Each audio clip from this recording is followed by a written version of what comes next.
Bismillahirrahmanirrahim. Assalamualaikum warahmatullahi wabarakatuh. Alhamdulillahi haqqa hamdi wa syukrulillahi haqqa syukri wa la hawla wa la quwwata illa billahil aliyyil azim. Asyhadu an la ilaha illallah wahdahu la syarika lahu wa asyhadu anna Muhammadan abduhu wa rasuluh. Allahumma shalli ala Muhammad wa ala alihi wa sahbihi ajmain. Jemaah salat Isya dan tarawih yang dirahmati Allah Subhanahu wa taala. Pada 2 hari yang lalu sekitar masjid sekeliling kita telah merayakan malam nuzulul Quran, yaitu diperingati pada tanggal 17 Ramadan.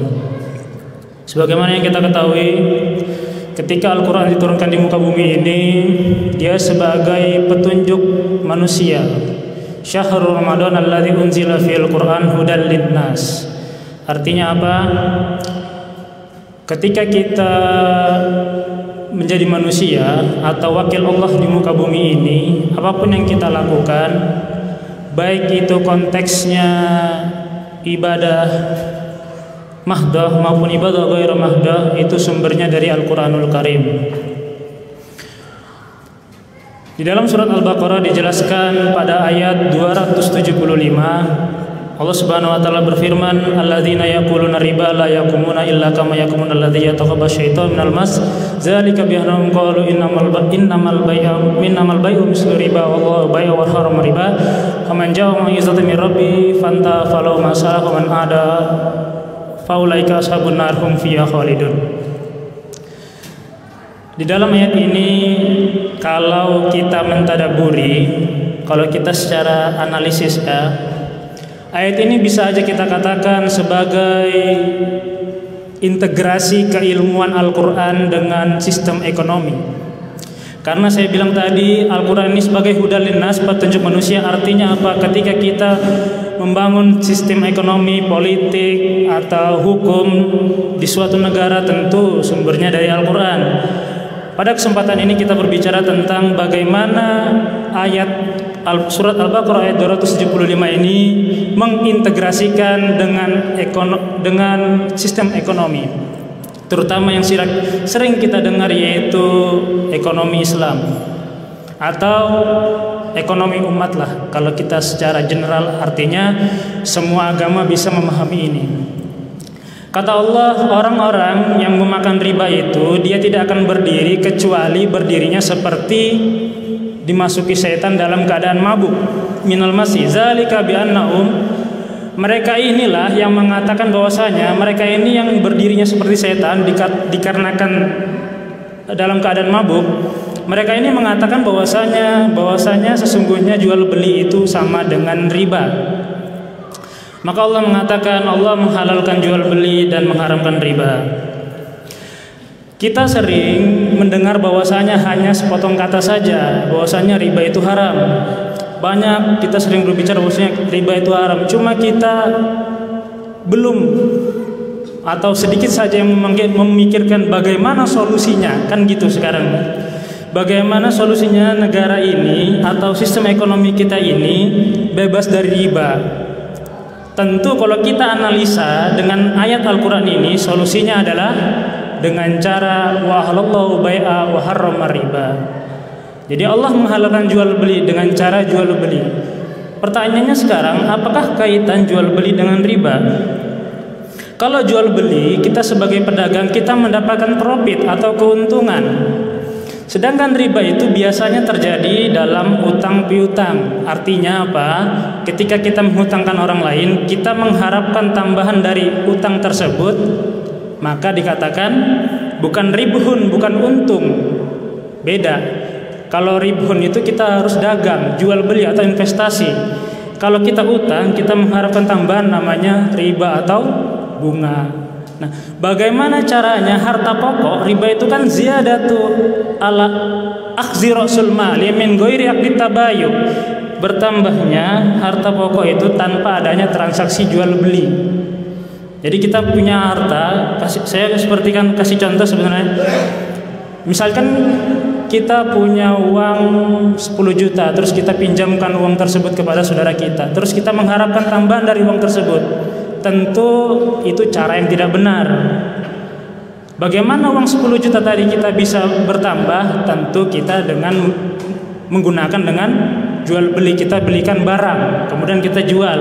Artinya tambahan yang kita dapatkan itu keuntungan. Nah, kalau kita kaitkan dengan sistem, misalkan kita terapkan dalam sistem suatu negara, ini misalkan kira-kira begini. Misalkan contoh, misalkan namanya anggap aja Muhammadiyah ini negara, anggap. Kemudian Muhammadiyah ini punya bank, namanya Bank Muhammadiyah. Kemudian Bank Muhammadiyah ini punya lazismu, sudah ada.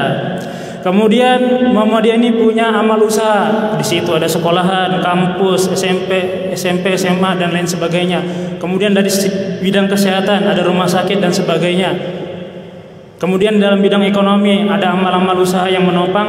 Nah, itu kan sudah, kalau kita kaitkan sudah bagian dari negara kecil. Sekarang bagaimana caranya negara ini terhindar dari riba? Kalau kita lihat penyakitnya sekarang kan yang adanya di, mohon maaf, di bank ya, penyakitnya sekarang itu kan masalahnya ada di bank. Ya. Karena apa? Bank ini dia sistemnya, maaf, orientasinya profit, keuntungan. Kenapa dia harus profit? Karena dia membiayai pegawainya. Lain halnya dengan lembaga zakat atau basnas, dia non profit, bukan keuntungan. Bagaimana dia membiayai pegawainya? Dari al-amilina alaiha, ada bagiannya. Ya. Jadi lembaga keuangan yang orientasinya profit itu tidak bisa melakukan transaksi dengan utang. Artinya dia bagaimana caranya mendapatkan keuntungan dengan utang, itu nggak bisa dibenarkan sistemnya. Ya. Jadi Bank Muhammadiyah ini, misalkan dia punya aset 1 triliun, dia menggunakan asetnya ini 1 triliun ini dengan cara investasi bisa, atau membelikan barang kepada nasabah yang membutuhkan kemudian dijual, dia mendapatkan gain atau keuntungan. Terus bagaimana persoalannya ketika nasabah ini dia cuma pinjam untuk biaya modal atau untuk pinjam untuk menyekolahkan anaknya? Bagaimana caranya? Ada solusi yang kedua, yaitu melalui lazismu. Kenapa bisa melalui lazismu? Karena di dalam Al-Quran dijelaskan bahwasanya innamas shadaqatu lil fuqara'i wal masakina wal amilina 'alaiha wa fi riqab wa mu'allafati qulubuhum wal gharimina wa fi sabilillahi wa ibnis sabil. Ada kata fi sabilillah. Ada tupoksi dari fi sabilillahnya di sini. Nah, kalau sistem ini sudah benar, ya, karena kan sejatinya orang minjam itu kan, kenapa dia terima saja mengembalikan lebih? Karena dia butuh. Coba dia punya uang, dia nggak mungkin minjem. Nah, seharusnya sistem ini harus bisa diterapkan supaya kita tidak berbicara tentang bahwasanya sering berbicara riba itu haram. Yang diperlukan sekarang solusinya. Bagaimana, siapa yang bisa menerapkan ini? Yang bisa menerapkan ini siapa? Tentu dari pejabat-pejabat yang berduduk di eksekutif dan legislatif. Karena dia mempunyai merubah kebijakan, pembuat kebijakan. Kalau kita ini masyarakat kan nggak bisa, cuma kita memberi kira-kira aja, kira-kira solusi, nggak tahu benar apa enggak. Nah, jadi ini saya mau kaitkan dari Al-Quran surat Al-Baqarah ayat 275 ini bisa kita aktualisasikan di dalam sistem ekonomi Islam, supaya, mohon maaf, kadang saya kan punya teman kadang-kadang masih bekerja di dalam ribawi. Kadang kan dalam hatinya itu bergejolak, dilema, mau keluar nanti gak kerja, banyak kebutuhan, mau tetap di situ riba, kan ini kan dilema.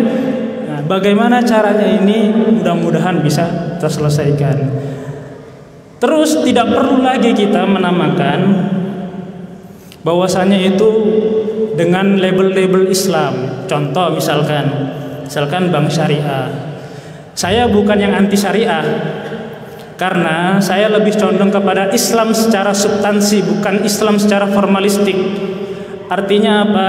Bagaimana cara kita ini membawakan nilai-nilai keislaman secara substansi isinya, bukan secara teksnya. Karena kita berada di negara multi agama, bukan mono agama. Pada hakikatnya niat kita sama semua ingin bahwasanya nilai-nilai Quran ini dapat diaktualisasikan dalam sistem di negara kita ini, sehingga kita bisa minimal lah negara kita ini baldatun thayyibatun wa rabbun ghafur. Saya kira itu aja, situ saja yang dapat saya sampaikan, kurang lebihnya mohon maaf. Aktafi bihadzal kalam. Assalamualaikum warahmatullahi wabarakatuh.